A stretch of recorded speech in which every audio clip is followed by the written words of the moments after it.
subscribe to the content that we're putting out, please make it official. Hit that sub button, leave a like, and demolish the notification bell. And just in case you haven't seen this week's episode, or you just don't really care, either way it goes, be forewarned, there will be major spoilers from here on out. So as we jump into this week's entry, the tail end events of last week's episode, which I didn't cover due to technical issues and stuff. You gotta be drop the ball, achieving more by doing less. kidding me! Has left our team in a precarious position. After the Mack and Garrick hijack of the Zephyr, with Deke unknowingly aboard, they drop off the radar on account of going above the tracking satellites. Meanwhile, after Kora and the rest of her cohorts have been brought back to the Lighthouse by Mack, Phil, and Yo-Yo, Daisy confronts Kora with a nice sisterly gesture. You must be Daisy. Where did they take Simmons? Sister. And once Kora recovers shortly afterwards, she drops a bomb on them, stating that she wants to not only help and save lives, but that she wants to be an agent of S.H.I.E.L.D. Yeah, right, yeah, right. Since there's a bit of bouncing around in this chapter, let's cover the main points of the Lighthouse first. Now we continue with Mack and Yo-Yo, who are just as puzzled as the rest of the team as to why Kora seems to want to join S.H.I.E.L.D. And while keeping watch on their new guest, so to speak, he admits that S.H.I.E.L.D. can be predictable, but their enemy is likewise as predictable, seeing as how they're always trying to ruin their day. But Mack is cognizant that Sybil must have some strategy in mind due to the time stream knowledge. Now at the same time, Phil, Daisy, and May are trying to get a read on Kora, just as Mack joins them shortly afterwards, cueing him to tell Kora that all lives haven't been saved, referring to his parents. Kora picks up on this and replies that they didn't deserve their fate, but leading her to highlight two essential issues. Now, it is at this point that we get into what I consider to be the meat of not just this episode, but the season as a whole, and what I meant to cover at the end of the last episode. But fortunately, I did cover this information in my first episode review, that being the difference between time travel and the multiverse. Alright, so there are several temporal paradoxes that could theoretically occur due to time travel. For example, the 2014 movie Predestination, which is just a fantastic movie, starring Ethan Hawke and directed by his longtime acquaintances, the Spirit Brothers, deals with the causal loop paradox. This is when a future event becomes the catalyst for a past event, which in turn creates that initial future event. Now, as we all know, this theme is commonly used in the majority of most time travel movies. Now, there's a couple more paradox theories that we won't get into, such as one that deals with free will.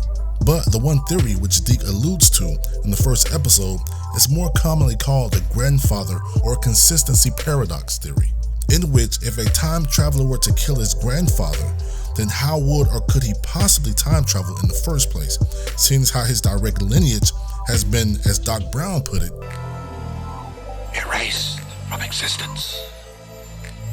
But the only way that this kind of works, emphasis on the word kinda, was already thought up in the 50s by the quantum mechanics physicist Hugh Everett III, who first coined the phrase the many worlds theory.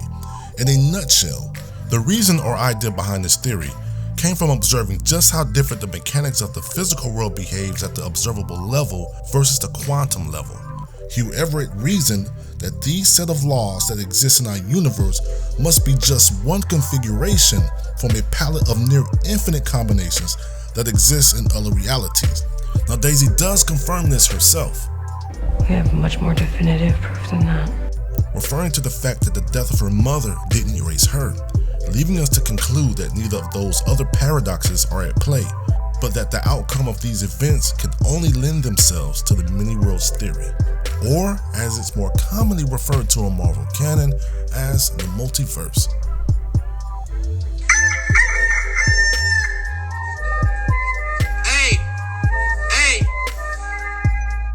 Now, the other point I wanted to cover happens just before Kora predicts that Daisy will want to speak with her alone.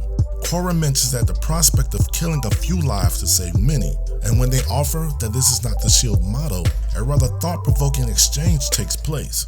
Now, if you've been paying attention to the show, most of S.H.I.E.L.D.'s opponents have been those that they've helped to create or conjure.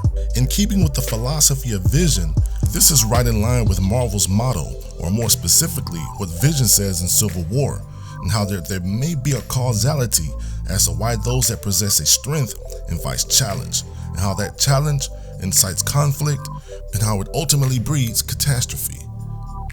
Now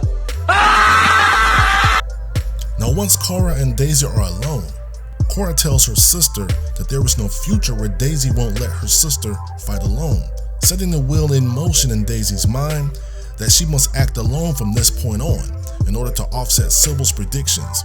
Later on, after Daisy leaves her sister, May and Coulson devise a plan to take a run at Kora so that May could read her emotional state with her empathic powers. Once in the room, Kora claims to know who May is, referring to her nickname, the Cavalry, and the girl May had to put down due to her extreme threat level. Once May turns the tables, Kora's feelings of suppression quickly rise to the surface. She gives in to her rage, releasing her powers, knocking out the electricity. Once the firewall is compromised, S.H.I.E.L.D. finds her way into the Lighthouse's power grid and into the computer system, letting Coulson know of her presence but not yet her true intentions. Continuing from where we last saw those aboard the Zephyr, we get a Die Hard reference as Deke sneaks around aboard the ship after being hijacked, but is quickly caught afterwards. The henchmen bring Deke to Mack, who has been using the Chromacon pod to search Jemma's mind for fits. They rough Deke up a bit, and Mack threatens to quake Jemma's skull into pieces just as he noticed the implant. Mack then opts to enter Jemma's mind from the pod itself, and we finally technically get a Fitz cameo, as well as a nice revisit from Enoch. Through the mind probe, we retrace the events that took place at the end of Season 6 from a series of Jemma's flashbacks, and it is here that we see Fitz and Jemma building the time drive, as well as discussing the implant, and plans that we don't quite get answers to, only more questions. What exactly is the blood work in reference to? And we don't quite know, but there are some speculations that perhaps they've already had their child, because after all, a minute. I got all the time I want. I got a time machine. And that perhaps Fitz is already dead in order to permanently keep the secret safe. Mack further wades into the recesses of Jemma's mind, still coming up empty. Frustrated, Mack ditches the pod in order to get ready for the incoming fleet. But as Deke questions Jemma regarding the information that Mack might have gotten hold of, Jemma has absolutely no idea or memory of who Fitz is. So after Daisy realizes that her actions must be able to counter S.H.I.E.L.D's predictions, she hatches a plan to bring Jemma back. And since Sousa, who has never abandoned his post before, or hers for that matter, would also represent another unpredictable piece of the puzzle, tags along as well. But in the hangar, Daisy, who has never flown a Quinjet before, finds out that there's an even better reason why she might be grounded.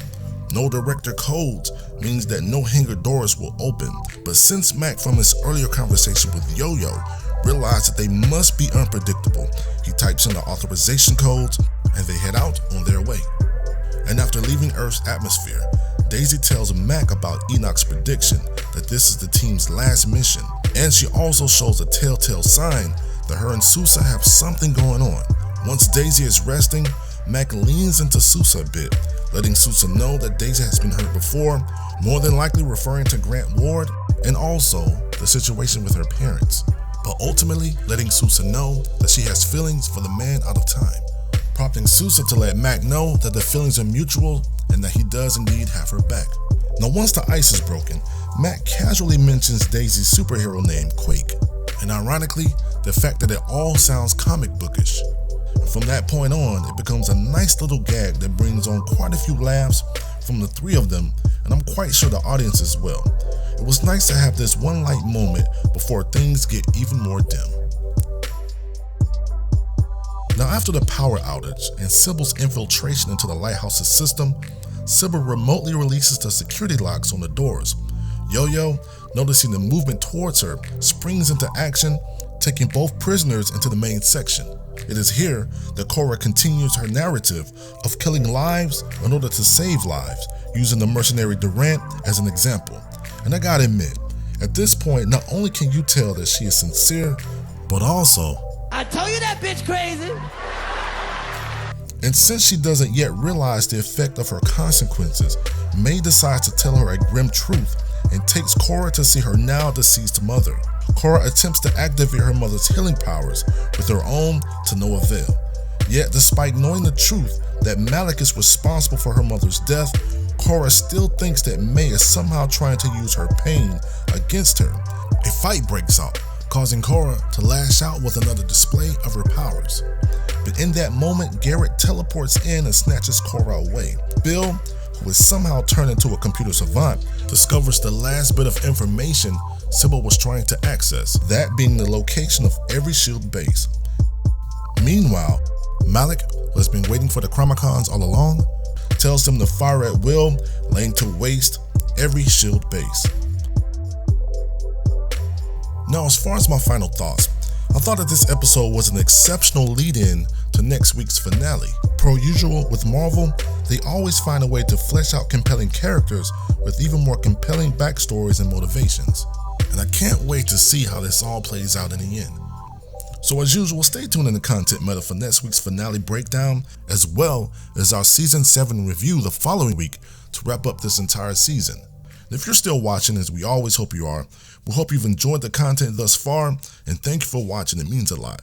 So until then, see you then.